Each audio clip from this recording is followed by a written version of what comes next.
Todos os dias nós temos dado prioridade à palavra de Deus. Porém, eu quero pedir a você, não fique andando, porque o movimento que você faz, uma conversa que você tem com alguém, você pode perder uma direção dada por Deus para a tua vida. Então, nesse momento, vou convidar aqui a assumir o púlpito, ao microfone, receba o servo de Deus com mais uma salva de palmas. Fica à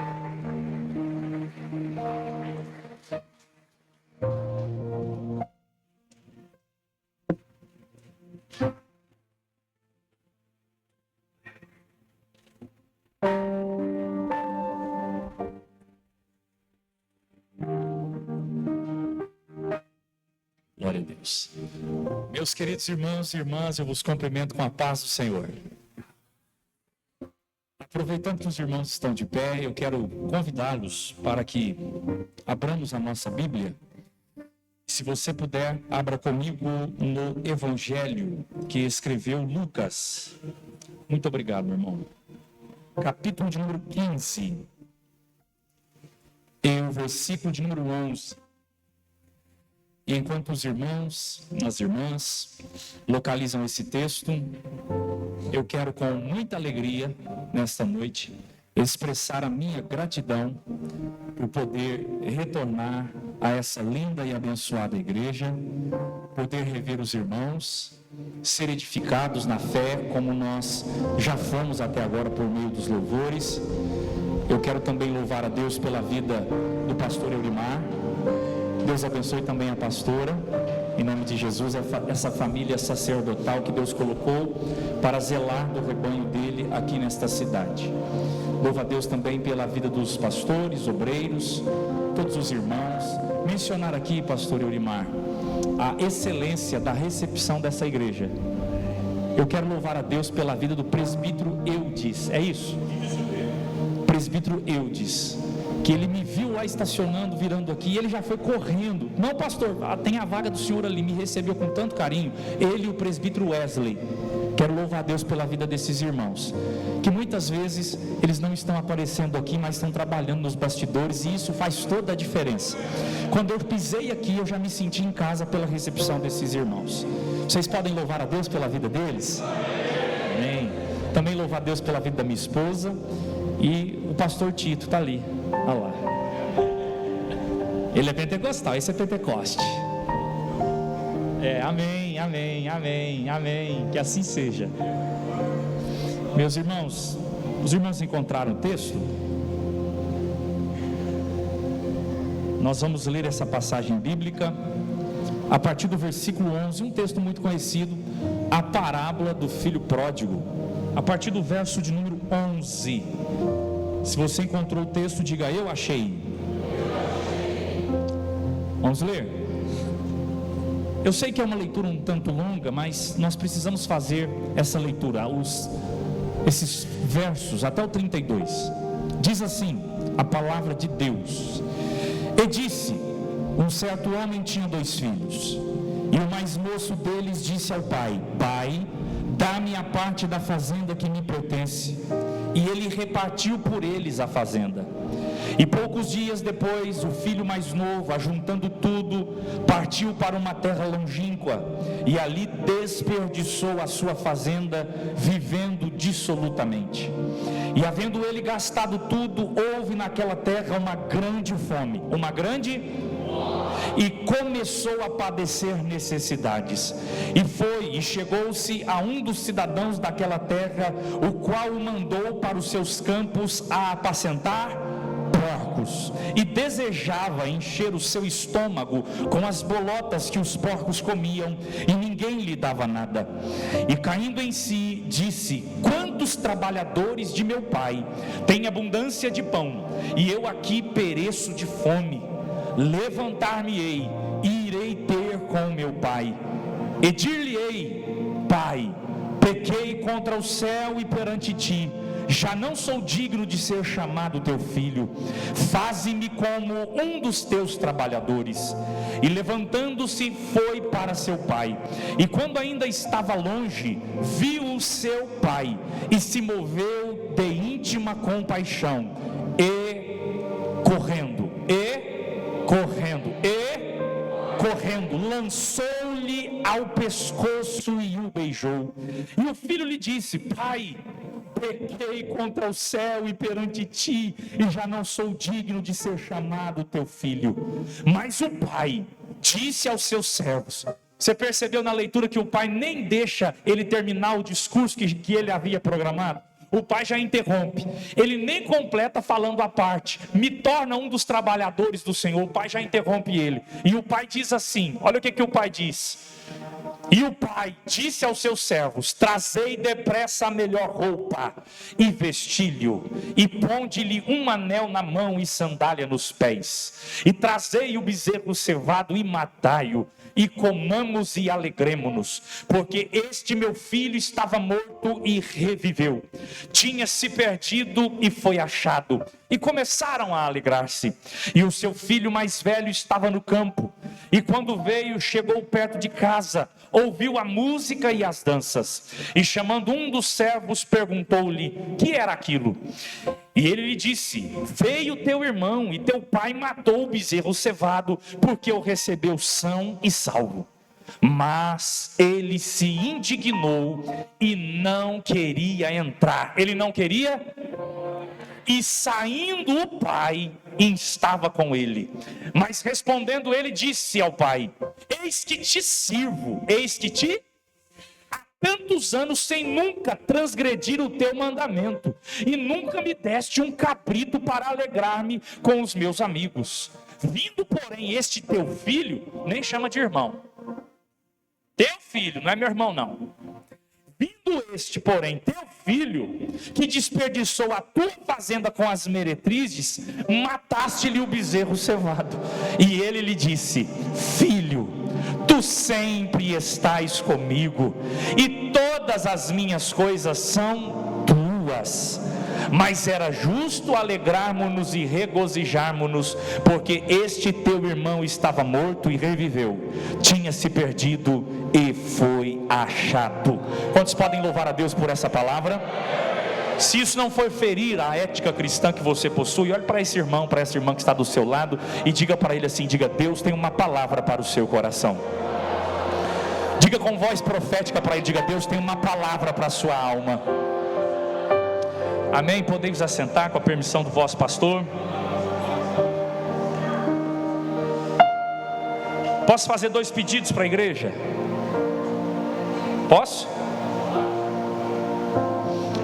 Primeiro, eu queria que você deixasse a sua Bíblia aberta, e o segundo, que você me emprestasse a sua atenção pelos próximos minutos. Eu sou um pregador que eu gosto de interagir, então farei aqui algumas perguntas, e eu gostaria muito que você me ajudasse a pregar nesta noite. Eu costumo dizer que pregar não é uma carreira solo. Se pregar fosse uma carreira solo, não precisaria de pessoas aqui. Então pregar é mais do que falar para um público, é interagir e se conectar com ele. Então eu vim aqui nessa noite para entregar um recado dos céus para a sua vida. Olhe para mim aqui.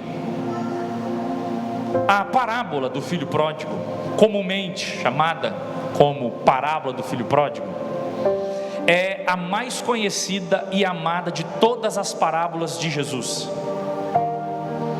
E esta parábola em específico, ela é chamada pelos estudiosos como sendo o evangelho dentro do evangelho. Vocês estão comigo? Então, quando você lê essa passagem bíblica, essa parábola, essa narrativa, porque é assim que essa parábola ela é categorizada, ela é uma parábola narrativa, você precisa ter isso em mente, que tudo que você precisa saber sobre as boas novas de salvação, a forma como o Pai, o Deus Todo-Poderoso, Ele trabalha na vida dos pecadores, você encontra aqui nessa narrativa, nessa história. É de fato o Evangelho sendo narrado dentro do Evangelho. Através dessa história, Jesus ele demonstra as bases na qual o relacionamento entre Deus e a humanidade pecaminosa acontece. Então essa parábola é uma parábola muito interessante. É tão engraçado quando nós lemos essa parábola, ou ouvimos, como nós fizemos aqui neste momento, que é impossível você estar aqui, ouvir essa história e não identificar alguns pontos dentro dela. Você quer ver uma coisa? Se eu perguntar aqui aos senhores, às senhoras, aos irmãos e às irmãs, o que este pai nesta parábola representa, todo mundo aqui vai dizer que representa quem? Quem que essa parábola, o pai dessa parábola aqui representa? Deus. Você meio que no seu inconsciente já tem essa imagem de que Jesus está narrando essa parábola e que o pai representa Deus, a figura de Deus. É interessante também que quando nós olhamos para os personagens que Jesus coloca nessa história, nós vemos dois filhos, um mais moço e um mais velho, um primogênito e o caçula. Esses dois filhos, eles representam nesta parábola dois tipos de pecadores diferentes. E é tão interessante que quando a gente lê essa parábola, a gente se identifica mais com qual desses personagens? Deixa eu perguntar para você, com qual dos dois filhos você se parece mais nessa parábola? Você parece mais o filho pródigo ou você parece mais o filho mais velho? Eu acredito que você, ao ler essa parábola, já deve ter pensado que o filho pródigo aí, o que sai da casa, ele é comumente conhecido como um filho que se desviou, que deixou a igreja. Não é assim que a gente interpreta? É um filho que abandonou este espaço de culto que nós estamos aqui.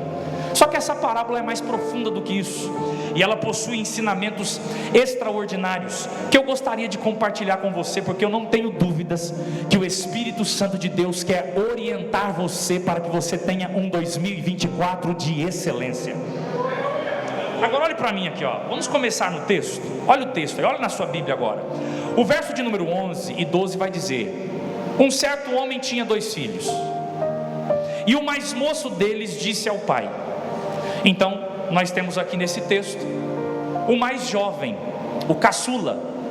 Tem algum filho caçula aqui? Quem é o filho caçula lá da sua casa? Levanta a mão, deixa eu ver aí. Eu também sou o filho caçula lá. Imagine só, o filho caçula dessa casa, ele chega para o seu pai, e o verso 12 vai dizer para nós que ele chega para o pai e ele faz um pedido. E o pedido é o seguinte: pai, me dá a parte que me pertence da fazenda. Me dá a minha parte da fazenda.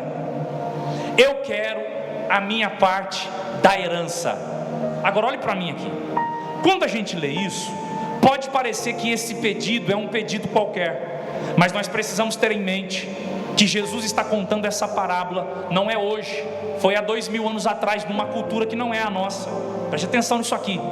Jesus, quando narra este rapaz chegando ao seu pai e fazendo esse pedido, na verdade Jesus está descrevendo que este jovem, ele está fazendo um pedido que na realidade é um insulto ao seu pai. Por que é um insulto? Porque naquela cultura, que era uma cultura baseada num código de honra, aonde o dever estava baseado em honrar as pessoas, havia naquela sociedade de Jesus um código profundo que regia a sociedade. Que código era esse? O código de honra, especialmente com os genitores. Não se tratava um pai de qualquer maneira.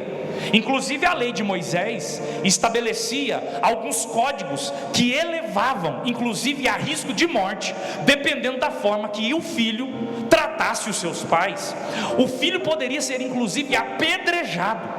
O texto está mencionando para nós que este rapaz, ele chega para o seu pai e ele insulta o seu pai com esse pedido de herança. Por quê? Porque ninguém em sã consciência, naquele contexto, pediria a herança. Olhe para cá e preste atenção nisso. Ninguém em sã consciência pediria a herança tendo o pai ainda vivo. uma vez que a partilha da herança acontecia depois que o pai morria.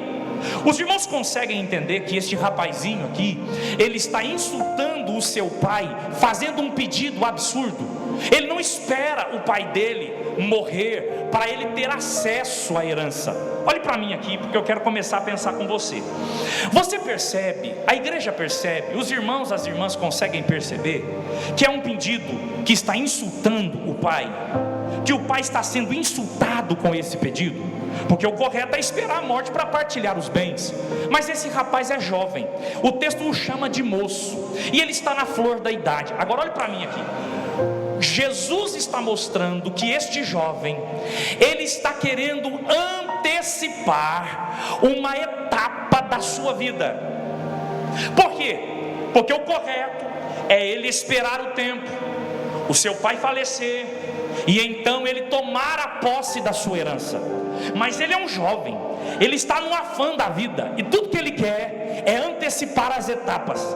Eu sei que a herança é minha, mas vai demorar muito tempo para eu me apossar dela. Então, pai, eu vou fazer um pedido aqui, que eu quero a minha parte da herança. Os irmãos conseguem entender que ele está agindo precipitadamente? Ele pede para o pai a herança, quando na verdade não havia chegado o tempo para ele receber. Essa informação é preciosa, eu preciso que você guarde ela. Agora, o texto continua, veja que interessante. Ele quer antecipar a etapa da sua vida. Não é o momento de possuir a herança ainda, porque o seu pai está vivo. Mas o texto também mostra um outro detalhe no verso 12. Olha na sua Bíblia aí para você ver. O texto diz assim, que o pedido dele é, olha o detalhe: pai, dá-me a parte da fazenda que me pertence. Você pode dizer comigo, diga assim comigo, diga fazenda. Aí no mesmo verso, o texto vai dizer que o pai não fala nada. O pai responde alguma coisa? O pai respondeu alguma coisa para ele? O pai falou não. O pai é insultado e o pai permanece calado. Aí o texto vai dizer que o pai toma uma atitude. O pai, diante desse insulto, resolve fazer o que o rapaz pediu. E o texto vai dizer que ele quem? O pai repartiu por eles a fazenda. Os irmãos perceberam que no verso 12 aparece a palavra fazenda duas vezes? Em primeiro lugar, que eu quero que os irmãos entendam, fazenda aí não é porção de terra, não é área onde a terra era cultivada. Não, fazenda aí está no sentido de propriedade, no sentido de riquezas, posses, bens. Só que a palavra fazenda aí no texto, que aparece por duas vezes, no nosso idioma, é a mesma palavra, fazenda para o filho, fazenda para o pai. Só que olhe para mim, você sabia que no texto original são duas expressões diferentes? Olhe para mim aqui, eu preciso da sua atenção agora. A palavra fazenda, quando usada pelo menino, pelo rapaz, pelo jovem, é a palavra grega ousia, que significa riqueza. Então ele chega para o pai e ele está dizendo: pai, me dá a parte da riqueza. Só que quando o texto vai falar da partilha desses recursos feita pelo pai, o texto muda a palavra, é um outro termo, é o termo grego bios. Agora, isso é muito interessante, porque o termo bios não é riqueza, o termo bios não é fazenda, o termo bios não é propriedade, bios é vida. Literalmente o verso 12 está dizendo: e o pai repartiu por eles a vida. Agora olhe para mim aqui e redobre a sua atenção. Por que o texto está colocando como sinônimo de riqueza a palavra vida? Atenção nisso aqui. A ideia de Lucas nessa parábola é mostrar que esse patrimônio erguido pelo pai, na verdade, é um legado de investimento de toda uma trajetória de existência. Ou seja, quando o texto diz que o pai repartiu por eles a vida, está mostrando que o pai repartiu com eles o esforço de uma vida toda. Ou seja, esse pai trabalhou um grande período para levantar esse patrimônio, para erguer este patrimônio, para angariar esses recursos. Agora, Aonde que eu quero chegar e eu quero que os irmãos entendam? Os irmãos já leram e sabem da história. Os irmãos viram como é que vai ser o desenrolar dela. O que esse rapaz vai fazer? Ele vai pegar a propriedade, ele vai pegar o dinheiro, ele vai pegar o investimento que o pai dele fez ao longo de muitos anos de sua vida, e ele vai jogar tudo na lata do lixo. Ele reúne os bens que o seu pai levou muitos anos investindo, suando para construir, e ele vai jogar na lata do lixo. Agora olhe para mim, o que Jesus está querendo dizer com isso? Jesus está querendo mostrar que este rapaz, por pressa, por precipitação, querendo antecipar uma etapa da sua vida, vai jogar fora, vai se desfazer do investimento que o pai havia feito durante muitos anos. Aí você pode olhar para esse texto e pensar assim: pastor, mas o que isso tem a ver comigo? E é isso que Jesus quer que você pense ao ler, ao ouvir essa parábola. Jesus está querendo mostrar: olha, tome cuidado para que você, por precipitação em viver uma etapa que você vai viver, mas ainda não chegou o momento de viver, você querer se precipitar, antecipar e jogar e invalidar o investimento que o meu Pai que está nos céus está fazendo na sua vida e faz muitos anos. Sabe qual é o grande perigo de 2024? Não é que Deus não vai abençoar você. As bênçãos de Deus, segundo o texto de Efésios 1, já estão preparadas para mim e para você nos lugares celestiais. A questão aqui que está em voga não é se Deus vai abençoar você. A bênção já está preparada. A questão é se você vai saber esperar o tempo certo de receber essa bênção. Porque qual é o nosso problema? Qual é o risco em 2024? É você não souber esperar o tempo de Deus e querer se antecipar a viver uma etapa que você ainda não está preparado para viver, e invalidar o investimento que o Pai está fazendo na sua vida. Não é de hoje, não é de ontem, faz muitos anos que o Pai está investindo em você, e você pode se precipitar e invalidar todo o investimento do Pai. Só que Deus me trouxe aqui essa noite, e o recado para o seu coração é: você vai receber as bênçãos do Pai, mas vai receber no momento certo. De vez em quando, irmão, dá um faniquito na gente, a gente quer se precipitar. Sim ou não? Tem precipitados aí, afoitos. Nós somos ansiosos, e a gente, a etapa vai chegar, mas a gente quer antecipar ela, e a gente acaba prejudicando. Olhe nisso, preste atenção nisso. A gente acaba prejudicando o investimento de muitos anos que o Pai está fazendo na sua vida. Pastor, tem exemplo bíblico para nós? Tem. Você lembra de Abraão? Você sabia que Abraão, ele, por precipitação, ele e Sara invalidaram e retardaram um pouco mais o investimento que Deus estava fazendo na vida deles? Deus disse para Sara e para Abraão: do fruto do ventre de vocês vai nascer o filho da promessa. Só que Sara, muito afoita, ela chega e fala assim: não, está demorando muito. Deita com a minha serva Agar, a sua concubina, tem um filho dela. E Abraão faz isso, nasce Ismael. Você percebe que a partir do nascimento de Ismael vai acontecer uma série de coisas. Porque, irmão, olhe para mim aqui, promessa de Deus se cumpre no tempo certo. Bênção de Deus para a sua vida tem data e hora marcada para acontecer. Então, pelo amor de Deus, não queira queimar as etapas, porque você pode invalidar o investimento que Deus está fazendo na sua vida faz tempo. Aí o texto vai dizer que ele pede para ele, olha isso, para ele é riqueza, e para o pai é o investimento de uma vida toda. Eu queria dizer para você: o Pai está investindo em você. Faz anos que o Pai vem investindo em você. Faz tempo que o Pai tem investido na sua vida. Então, pelo amor de Deus, Em 2024, anda no tempo do Pai, permaneça na vontade do Pai, permaneça no tempo de Deus, porque no tempo de Deus tem herança para você acessar, no tempo de Deus tem milagre para você experimentar, no tempo de Deus tem porta aberta para você viver. Alguém recebe essa palavra aqui essa noite? Então o que esse jovem está fazendo? Jesus está dizendo, ele está queimando, ele está antecipando uma etapa, e fazendo isso ele vai jogar na lata do lixo o investimento do Pai. Olhe para mim aqui, irmão. Eu não sei você, eu sou pastor de igreja também. Eu conheço pessoas que por precipitação jogaram na lata do lixo o investimento de muitos anos que o Pai estava fazendo nele.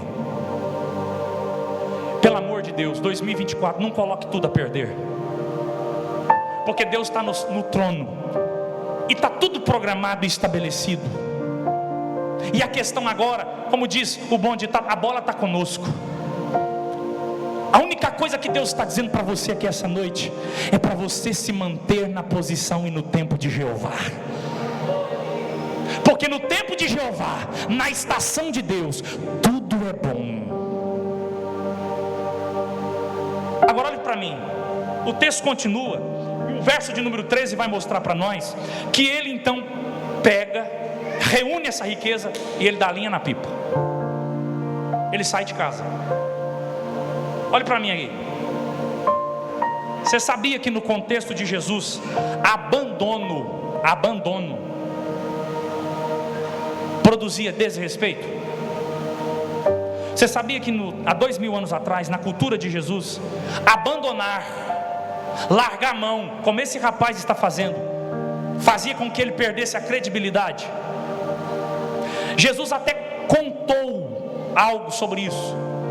Lá em Lucas 9,62, Jesus vai dizer que aquele que põe a mão no arado. O que era o arado? Era um instrumento, um instrumento onde era puxado por bois, e esse arado era puxado fazendo um rasgo na terra para que a semente fosse jogada. Então Jesus está dizendo o seguinte: aquele que põe a mão no arado para trabalhar, e ele olha para trás, em outras palavras, abandona, Jesus vai dizer, ele não é digno de mim. Jesus está usando, na verdade, um princípio daquela época. Toda pessoa que abandonava a sua função, ele era tido como uma pessoa que perdeu credibilidade.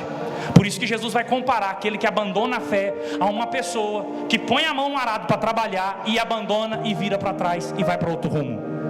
Você precisa entender que quando esse rapaz, ele sai da casa do pai e ele vai para longe, Jesus estava querendo dizer que ele perdeu a credibilidade. Aí o texto continua, olha isso aqui. O texto continua no verso 13 e vai dizer que nesse lugar agora, onde ele está, um lugar longínquo, ele vai desperdiçar todos os seus bens. E é interessante porque o texto usa essa expressão, desperdiçou. Você sabe o que é desperdiçar aí? Desperdiçar aí é gastar tolamente. Ele começa a esbanjar todo o recurso que o pai havia construído. Eu pergunto para a igreja, os irmãos são inteligentes. Atenção aqui. Quem que construiu esse patrimônio? Foi o filho ou foi o pai? Não. Você está comigo? Quem construiu esse patrimônio? Foi o filho ou foi o pai? Não foi o pai? E agora você está percebendo que o texto está mostrando para nós que ele vai pegar esse patrimônio que ele não suou para construir e ele vai gastar loucamente, tolamente. Irmão, a palavra aí é a palavra grega diascorpizo, que significa gastar de forma esbanjadora. Ele não está nem ligando com a paçoca. Ele pega aquela grana que ele não suou e não sofreu para construir, e ele começa a gastar como um louco. Olhe para mim aqui. Você conseguiu pegar o que o texto está querendo mostrar para mim, para você?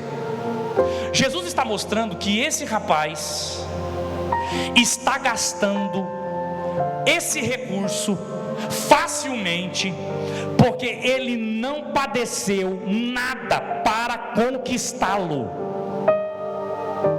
Atenção nisso aqui. É por isso que nós, ao lermos esta parábola, precisamos olhar e ver o reflexo nosso nas atitudes desse rapaz. Porque você já reparou na sua vida também que, assim como ele, você tende a não valorizar aquilo que você não pagou um preço para conquistar? Você já reparou que aquilo que não te custou nada, você também não zela com muito cuidado? E aí Jesus está pontuando através dessa parábola que este jovem, atenção nisso, este jovem está gastando tudo, jogando na lata do lixo, porque ele não padeceu para construir aquilo. E tudo aquilo que eu e você não pagamos um preço para conquistar, a gente tende a não zelar.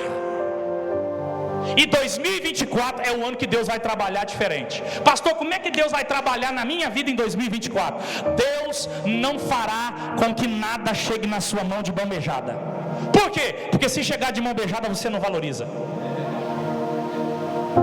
É por isso que 2023 terminou e você em propósito, em campanha. E eu te digo mais, 2024 você vai ter que subir monte por causa daquela vitória. Você vai ter que fazer campanha por causa daquela vitória. Para você receber aquele milagre, você vai ter que padecer, para você entender que as coisas que vêm fácil, também a gente deixa ir fácil. Mas quando a gente está ali, pagando o preço para receber, a gente cuida, a gente zela. E é isso que Deus quer fazer no nosso meio nesse novo ano que está iniciando. Deus está dizendo: eu sei que você vai chorar um pouquinho, eu sei que você vai padecer um pouquinho, mas é para o seu bem, para você aprender a valorizar a bênção que eu vou colocar na tua mão. Você consegue entender onde Deus vai trabalhar em 2024? Você consegue entender que aquilo que você... Olhe para mim aqui. É por isso que nós temos uma geração aí que é Nutella, que o pai dá tudo de mão beijada. Aí teu filho cresce e não valoriza nada. Eu não sei você, meu irmão, eu tenho 31 anos de idade, mas na minha época eu comecei a trabalhar até tarde, porque eu comecei a trabalhar com 14 anos. Teve irmão aí que começou com 8, 7 anos, que o trocadinho que vinha para sua mão, você abraçava ele com tanto carinho por causa do esforço. Aí você cresceu, você zela pelas coisas que Deus te deu. Por que você zela? Porque você sabe o preço que você teve que pagar para conquistar. Aí tem uma meninada, uma geração que está vindo aí, que tudo que eles querem é de graça. Dá um chorinho, papaizinho põe na mão. Oh, aleluia, Jeová está falando aí, né? Dá um chorinho, dá uma birrinha, a mamãezinha já corre. Oi, meu filho, não pode sofrer o que eu sofri não. E a gente esquece que tudo que coloca na mão de mão beijada, a gente tende a não valorizar. Mas Deus está dizendo: eu vou ser um pai que vou cuidar de você. Eu não vou dar de mão beijada, mas vai valer a pena depois que você conquistar. Você pode olhar para quem está do seu lado e dizer para ele assim: diga, vai valer a pena. Diga para ele, diga, vai valer a pena. Vai sofrer, vai doer, mas depois você vai valorizar tanto. Eita, estou sentindo a graça de Deus aqui essa noite. Você pode levantar sua mão para o céu. Oh, Deus está ensinando a gente em 2024. É para você valorizar as bênçãos que Deus vai fazer passar na sua mão. Eu digo uma palavra profética, que 2024 não vai ser ano de desperdício. Não, você não entendeu o que eu disse não. Vou dizer de novo. 2024, Deus está dizendo para você: não será ano de desperdício. Você vai valorizar o que eu vou pôr na tua mão. Você pode exaltar, você pode glorificar o nome de Jesus. Está esquentando o motor. Então a gente precisa valorizar, irmão. Aí a gente não tem esforço com nada, aí a gente também não valoriza. Vai valorizar. E eu vou dizer mais aqui, ó. Cuidado. Deus não tem filhos mimados. Se você não quiser aprender na casa do Pai, tem uma manada de porcos te esperando para você apacentar. Aí a vida vai te ensinar. Porque Deus não mima ninguém, e a vida piorou. Já viu a vida mimar alguém? Deus precisa nos ensinar. 2024, zela pelo que Deus colocar na tua mão. Eu estou dizendo aqui, irmão, preste atenção. O pastor estava ministrando aqui, e isso ficou guardado no meu coração. Deus te deu ministério. Tem gente que está como filho pródigo, pastor. O ministério é valioso, é precioso, e ele está gastando isso dissolutamente. Não está valorizando aquilo que é o investimento de uma vida. Ô irmão, escute o que eu vou te dizer aqui agora. Você sabe quanto tempo leva para Deus fabricar um homem e uma mulher de Deus? Deus não trabalha com micro-ondas não, gente. Deus não faz nada instantâneo não. Ele não pega lá o miojinho e bota lá 5 minutos, pronto, saiu aqui, já é homem de Deus, já é mulher de Deus. Deus não trabalha com isso. Para Deus forjar um homem e uma mulher leva muito tempo. E se você não valorizar o investimento que Deus está fazendo em você, você pode colocar tudo a perder. Mas Deus está dizendo: eu estou te alertando já agora, porque o projeto que eu tenho é grande na sua vida. Quem recebe essa palavra? Quem recebe essa palavra? Aí o texto, olha o texto. Estou na Bíblia ou não estou? Estou na Bíblia. O texto vai dizer que ele gasta tudo, olha o texto, dissolutamente. Não, agora eu vou falar um negócio aqui que é para arrancar o pau do outro. Escute isso aqui. Dissolutamente. Você sabia que é a partir desta palavra que nós temos o título da parábola? Porque a parábola aí na sua Bíblia está escrito parábola do filho pródigo. Por que é do filho pródigo? Por causa da palavra dissolutamente. Porque a palavra grega aí é pródigo mesmo. Agora o que é interessante? Quantos aqui são pais? Quantos aqui são pais e mães? Levanta a mão. A maioria dos irmãos aqui tem pais e mães. Que Deus te guarde, inclusive o meu desejo é que Deus abençoe a sua família. Mas suponhamos que você, pai e mãe, tem um filho que esse filho é muito rebelde, dá muito trabalho. E você tem um patrimônio, talvez uma casa, um carro, um dinheirinho guardado. Suponhamos que você vá lá na justiça, procure um advogado e fale assim: olha, eu quero deserdar o meu filho. Você pode? Pode? Claro que não. Porque por mais trabalho que o seu filho dê, você não pode deserdar ele segundo a lei civil que nós temos no nosso país. Só que olhe para mim aqui. Você sabia que há 2000 anos atrás, na cultura judaica, um pai que possuía um filho que vivia na prodigalidade, que vivia uma vida pródiga, como é o caso dessa parábola, esse pai tinha o direito civil, pela lei, de deserdar esse filho. Então é por isso que Jesus ele dá detalhes na parábola. O detalhe da parábola é: e ele foi para longe, desperdiçou tudo e viveu como? Viveu como um pródigo. Porque Jesus quer que os seus ouvintes entendam que naquela época, se ele é pródigo, se ele é um filho pródigo, é muito fácil de resolver. O pai poderia deserdar ele. Agora, uma pergunta: se o pai aqui é Deus, o pai poderia deserdar o rapaz? Pela lei aqui, esse pai podia deserdar? Podia. Agora a pergunta que eu faço é: o pai deserda? O pai deserda ele? O pai não deserda. Quem é o pai na parábola? Você consegue entender que Jesus está querendo mostrar que o pai aí tem todo o direito de deserdar o filho, mas ainda assim ele decide não fazê-lo? Porque Jesus está mostrando que Deus, a partir dessa parábola, é um Deus que não abre mão de nenhum dos seus filhos. Não, se isso aqui não mexer com você, aí eu não preciso pregar mais o evangelho.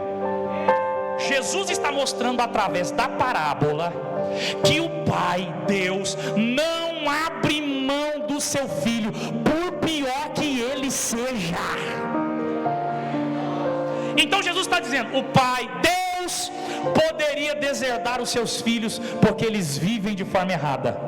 Mas Deus é tão extraordinário, Deus é tão maravilhoso, Ele é tão lindo, que Ele mesmo podendo fazer, Ele não faz, porque cada filho que Ele tem importa para Ele. Você consegue entender nesta noite essa verdade espiritual? Sabe o que eu estou dizendo para você? Deus não abre mão de você. Porque quando Ele volta, Ele saiu de casa bem vestido, calçado, cheiroso, era filhinho de papai. Mas agora quando ele volta maltrapilho, mal cheiroso, desmantelado. E quando o pai vê ele de longe, o pai olha e fala assim: está mal cheiroso, está maltrapilho, está desmantelado, mas é meu filho. E o pai sai correndo e abraça ele e começa a beijar ele. Você consegue entender que Deus não abre mão dos seus filhos? Você precisa compreender, irmão, essa é a mensagem do Evangelho. Por mais complicado que seja alguém, é filho de papai. E de vez em quando a gente não quer aceitar. Só que o nosso Deus trabalha numa esfera que muitas vezes nosso coração não consegue compreender. Se você consegue vislumbrar aqui essa noite, com a graça de Deus, ela é extraordinária. Irmão, isso aqui é um dos traços mais extraordinários do caráter de Deus, porque Deus é o único ser que tem toda a razão para abrir mão de nós. Ele tem todo o direito de abrir mão de nós. A gente peca todo dia, falha todo dia, brinca com Ele todo dia, insulta Ele todo dia. E Ele poderia olhar para nós e falar assim: não, agora chega, eu vou abrir mão de você, vou deserdar você. Mas Jesus está dizendo nessa parábola que o Pai não deserda nenhum de nós. Esse é o recado de Deus para o teu coração aqui nesse dia. Deus não deserdou você, você ainda é filha, você ainda é filho. Pastor, mas eu andei por caminhos tortuosos. Você ainda é filho, você ainda é filha. O Pai ainda não abriu mão de você e não irá abrir, porque você é filha amada, porque você é filho amado dele. Vamos caminhar para o fim? O texto diz: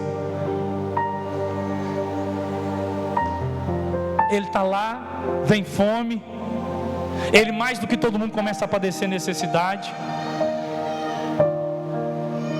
Aí o texto diz que ele cai em si.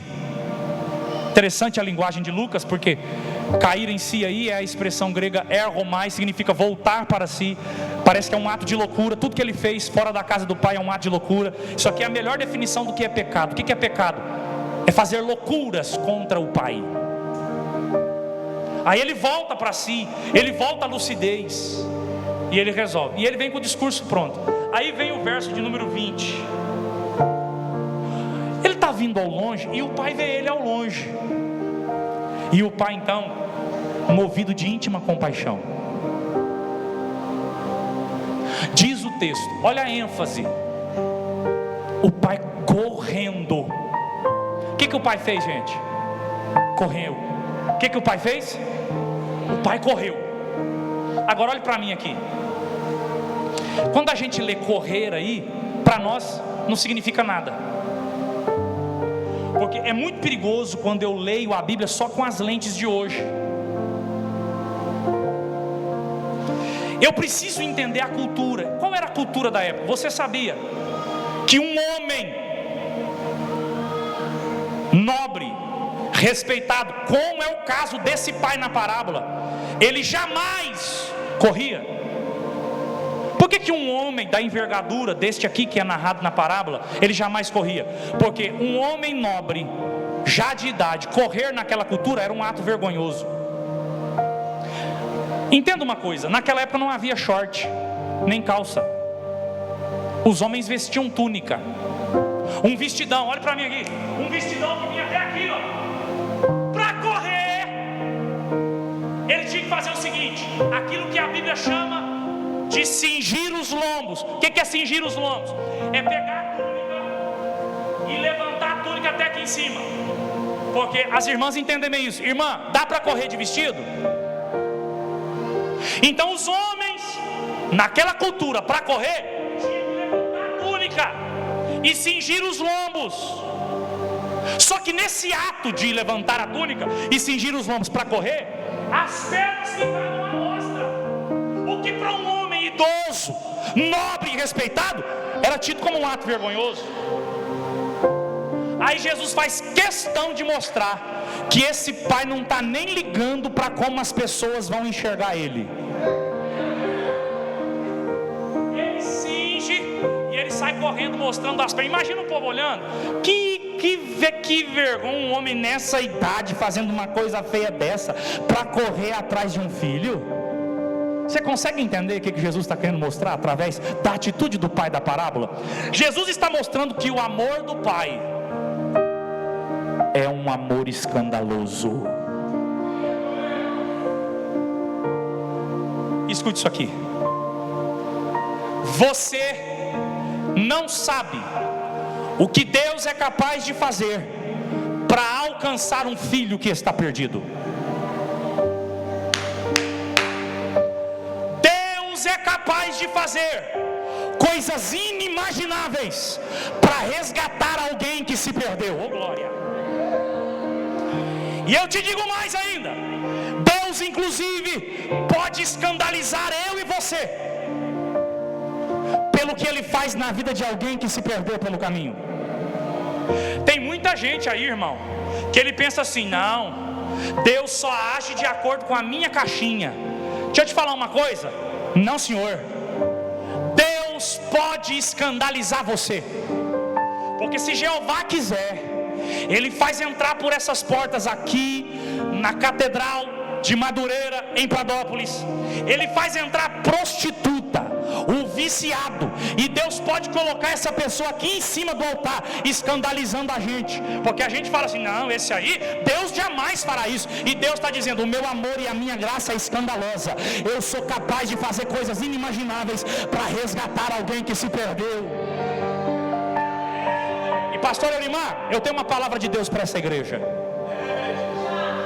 Em 2024, Deus vai escandalizar muito crente aqui. Sabe por quê?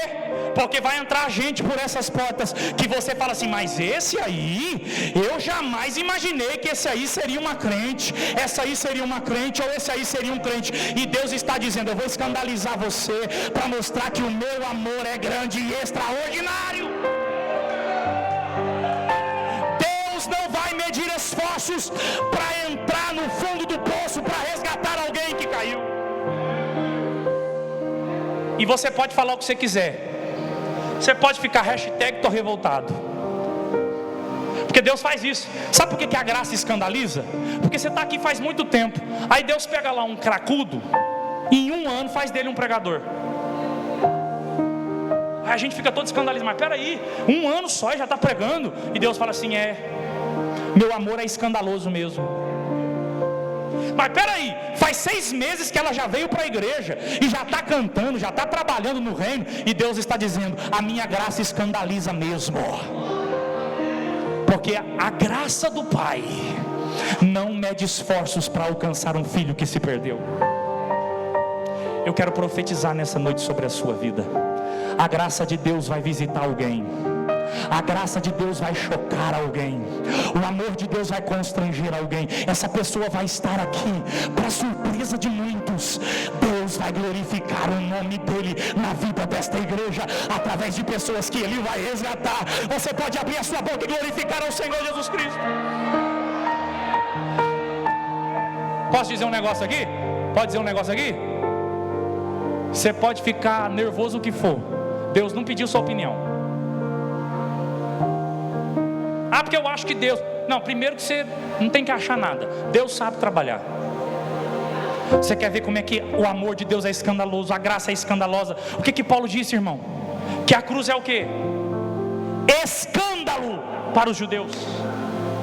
Você quer um amor escandaloso como o de Deus? Deus olha para a terra e fala assim: eu vou descer no nível da humanidade.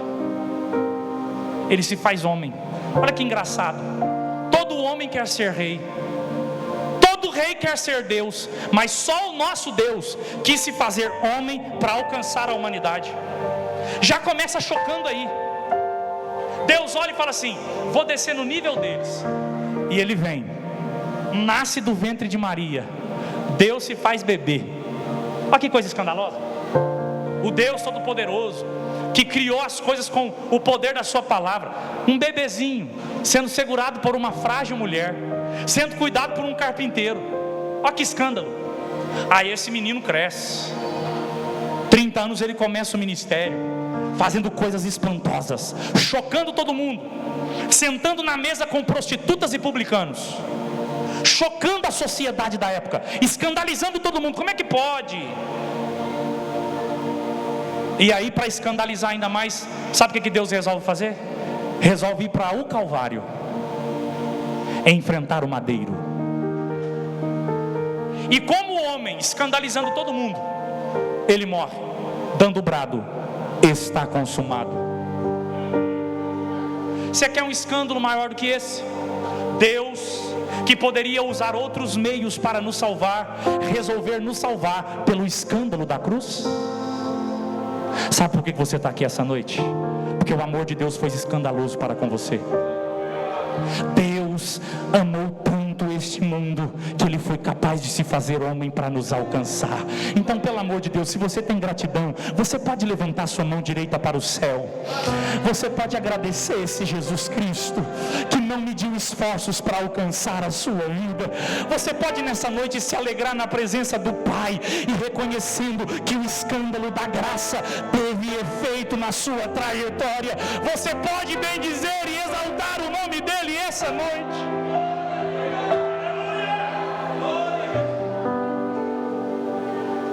Termino.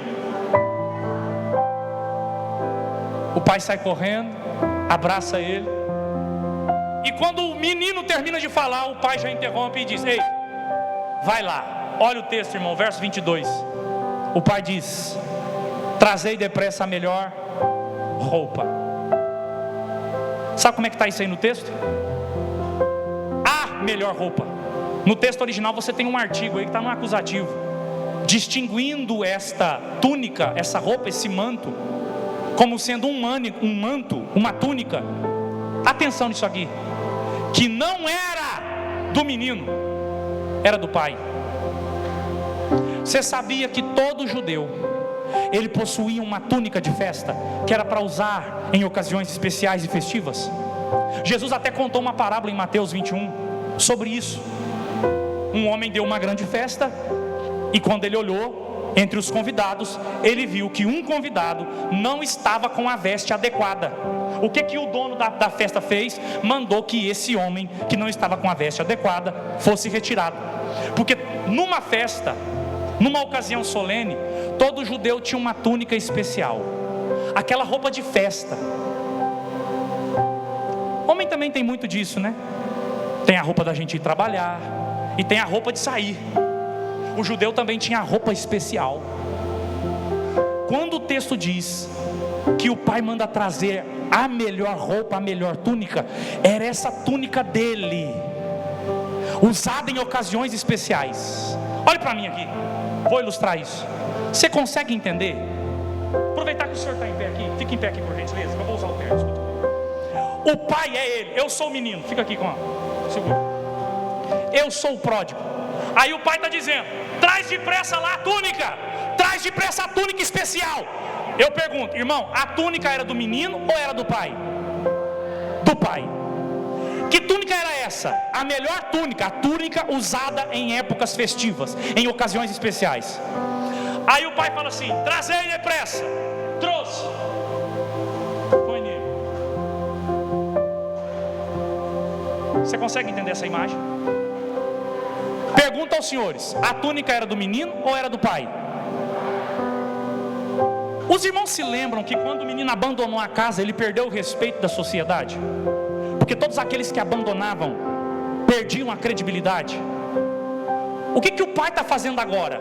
Pegando a túnica que é dele, a túnica dele, de autoridade, que numa ocasião especial, todo mundo sabe, esse aí é o pai da casa. O que o pai está fazendo ao colocar a túnica que é dele no filho? O pai está dizendo: vou resgatar a credibilidade que você perdeu. Vou resgatar a dignidade que você jogou fora quando abandonou o meu lar. Olhe para mim aqui. Você consegue compreender que 2024 é um ano de restauração? Eu não sei o que 2023 levou de você. Eu não sei o que você perdeu nesses primeiros dias do ano que começou. Mas Deus está dizendo para o teu coração aqui essa noite: eu sou o Deus que trabalha com restauração. Dignidade perdida, nosso Deus restaura. Esperança perdida, o nosso Deus restaura. Sonhos que se perderam, o nosso Deus restaura. Famílias que se desestruturaram, o nosso Deus restaura. Ministérios que foram perdidos, o nosso Deus restaura. Eu não sei o que você perdeu, eu sei que papai costuma restaurar quem se aproxima dele.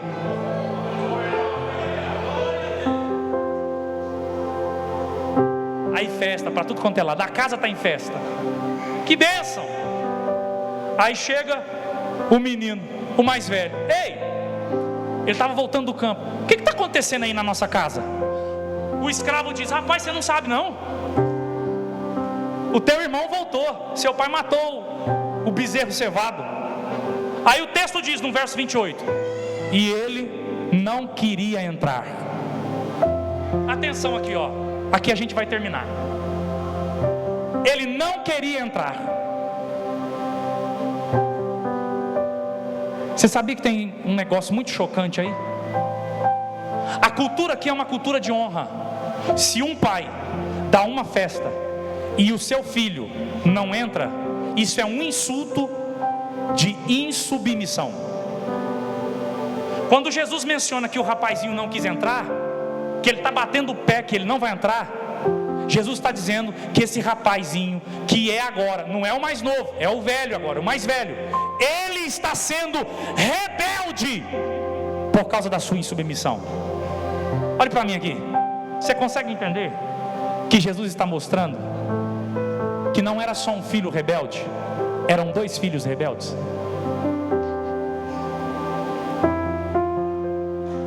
Porque a gente olha para essa passagem e a gente pensa que pródigo é só o menino que saiu, mas Jesus está mostrando que os dois são pródigos, os dois são rebeldes, os dois insultaram o pai. Um é rebelde enquanto saiu de casa, e o outro é rebelde dentro da casa. O que Jesus está querendo dizer com isso? Jesus está mostrando que todos os filhos são pecadores.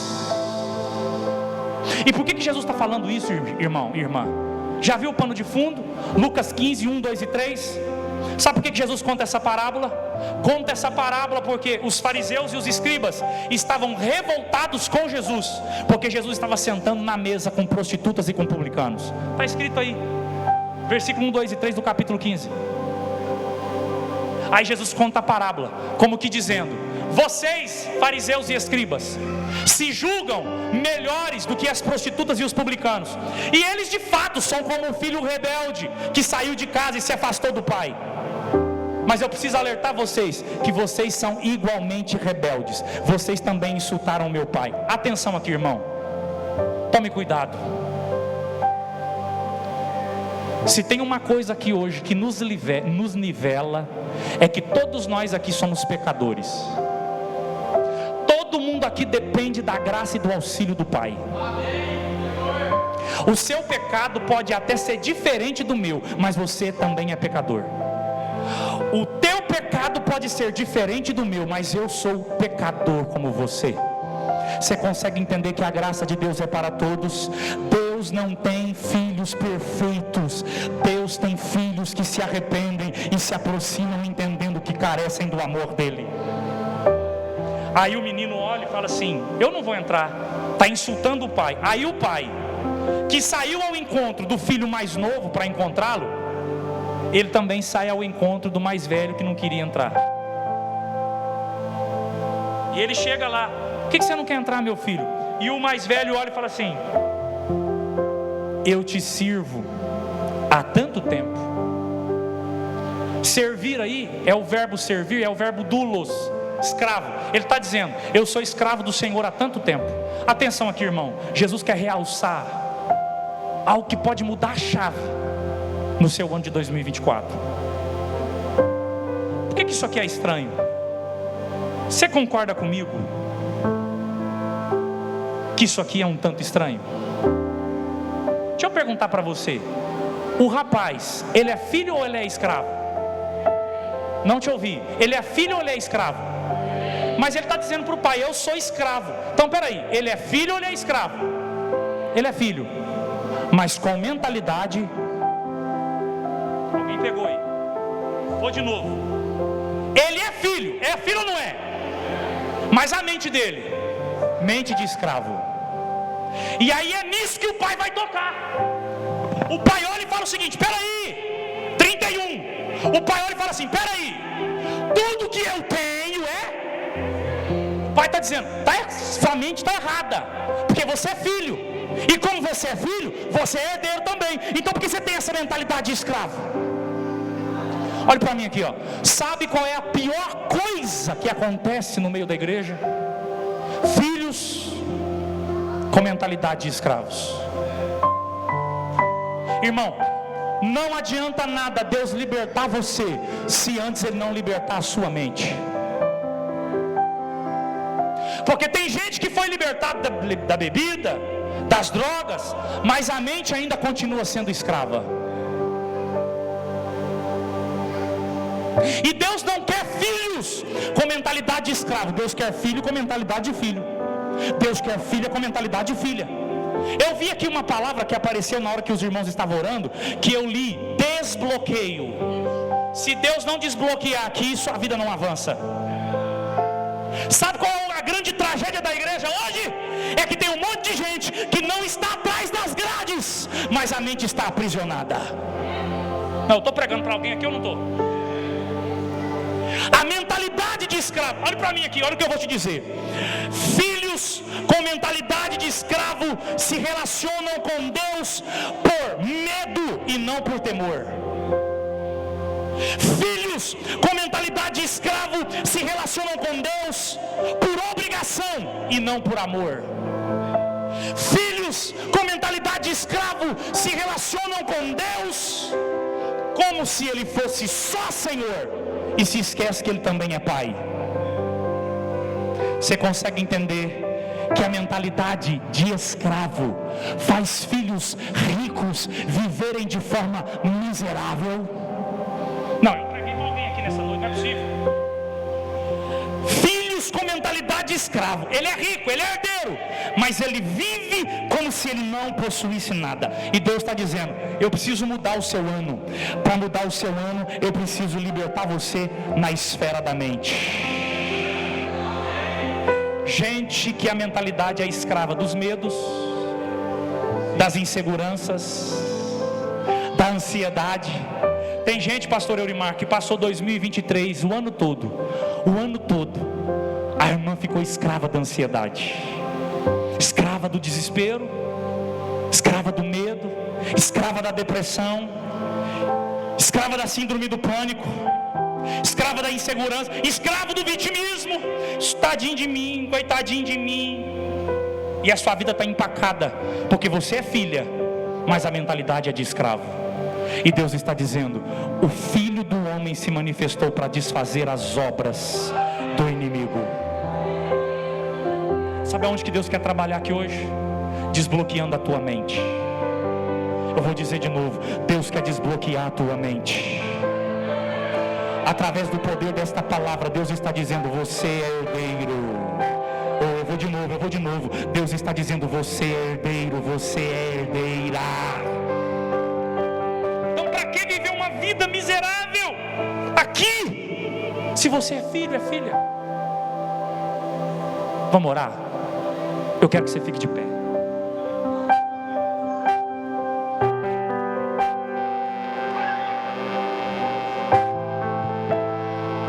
Pastor, Deus não é Senhor? É, mas não é só Senhor, Ele também é Pai. Já percebeu que tem gente que se relaciona com Deus como se Deus fosse só um Senhor bravo, que a qualquer momento vai punir? Ele também é Pai, que cuida de você, que zela por você, que tem amor e afeto por você. Ele é Pai que ama. Tem diferença entre medo e temor. Medo de viver para Deus. Temor sim, medo não. Tem gente servindo a Deus por obrigação, e Deus está dizendo: mentalidade de escravo, eu quero que você me sirva por amor. Eu não sei que tipo de pensamento tem escravizado você. O que tem escravizado a tua mente? Olhe para mim aqui. Eu posso orar por você? E eu vou fazer uma oração específica, muito específica. Eu quero orar aqui nesta noite por pessoas que passou 2023, que a sua mente estava escravizada pela ansiedade, por medos. Vez por outro, seu coração estava sendo assaltado por medos. Medo de perder, vou ser mais específico, medo de perder alguém que você ama, medo de acontecer alguma tragédia,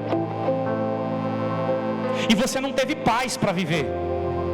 E Deus me trouxe lá de Garapava, 1h30 de viagem. Eu vim aqui para dizer que Deus quer trazer para você um ano de 2024 diferente. Você não vai ser mais escrava desse medo. Gente que tem medo da morte, gente que tem medo e ansiedade por tantas coisas, que se eu fosse falar nós passaríamos a noite toda aqui. Mas Deus está dizendo, 2024 vai ser um ano de libertação na sua mente. Eu queria convidar você para sair do seu lugar e vir aqui à frente, porque eu quero orar por você. Vem aqui nesta noite, no nome de Jesus Cristo. Vem.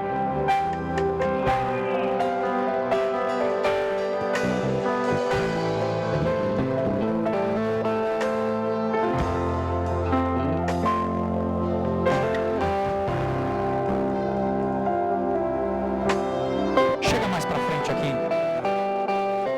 Oh, Espírito Santo.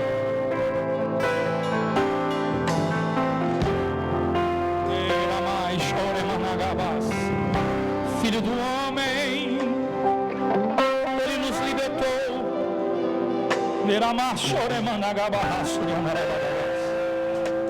Fecha os seus olhos, fecha os seus olhos, fecha os seus olhos, meu irmão. Deus está dizendo para você, filho, eu quero libertar a tua mente. Eu vou fazer mais um apelo ainda. Tem gente que está aqui, o Espírito Santo está mencionando ao meu coração. Você tem lutado com pensamentos intrusos. Deus quer libertar você. Vem aqui à frente. Isso vai ser um divisor de águas para a sua vida. Vocês que estão aqui na frente, põe a mão na sua cabeça assim. Põe a mão na sua cabeça, isso.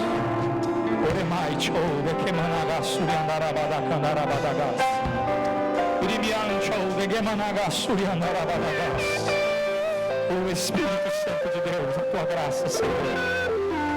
O Espírito Santo de Deus, Espírito Santo. Espírito Santo de Deus. A pior prisão é a prisão da mente. E dessa prisão só a mão de Jesus tem poder de quebrar os grilhões. E a mão de Jesus vai quebrar essa prisão aí agora.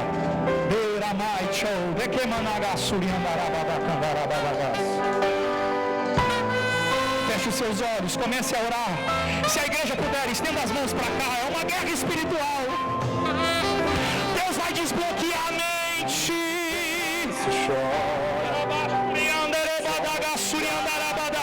Comece a orar, comece a orar.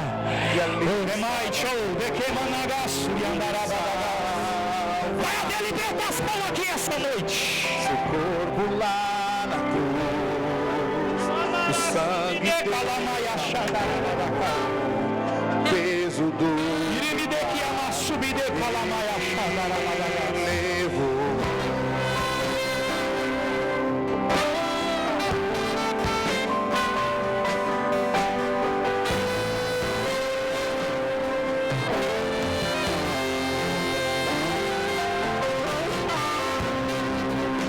Deus Pai o abandonou, cessou seu respirar, em trevas se encontrou o Filho. A guerra começou, a morte ele enfrentou, o poder das trevas vencido foi. A igreja está da mão pra cá.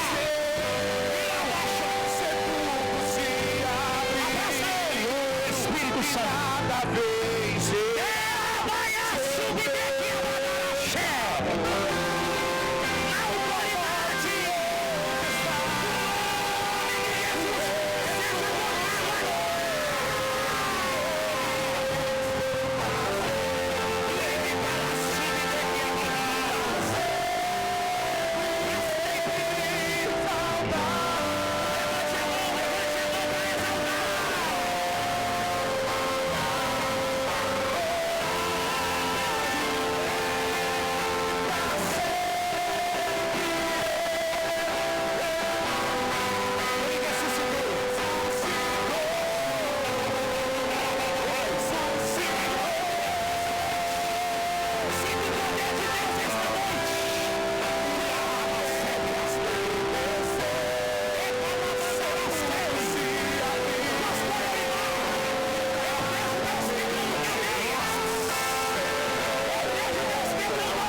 Feche os seus olhos, com as mãos levantadas.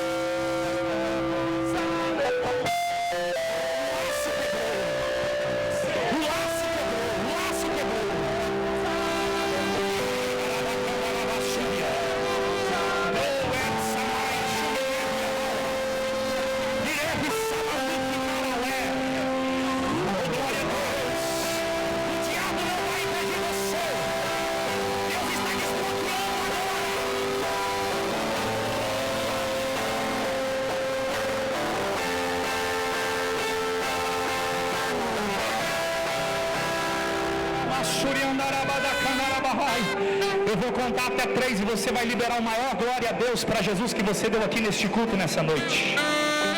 Porque hoje é noite de Deus desbloquear a tua mente. Deus está dizendo ao meu coração que hoje Ele vai desbloquear a mentalidade para que você possa viver uma vida próspera.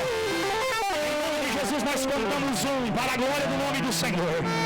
Nós contamos 2 porque o Filho do Homem se manifestou para desfazer as obras do diabo. Eu digo 3, dá uma glória a Deus que você pode essa noite. Abraça essa pessoa que está do seu lado. Oh Senhor, nós ministramos, meu Pai, sobre a vida deles. Libertação na esfera da mente. Nenhuma mentalidade será escrava, Senhor, porque são teus filhos e tuas filhas, em nome de Jesus. Volta para o seu lugar adorando a Deus, exaltando o nome de Jesus. Qual é o envelope?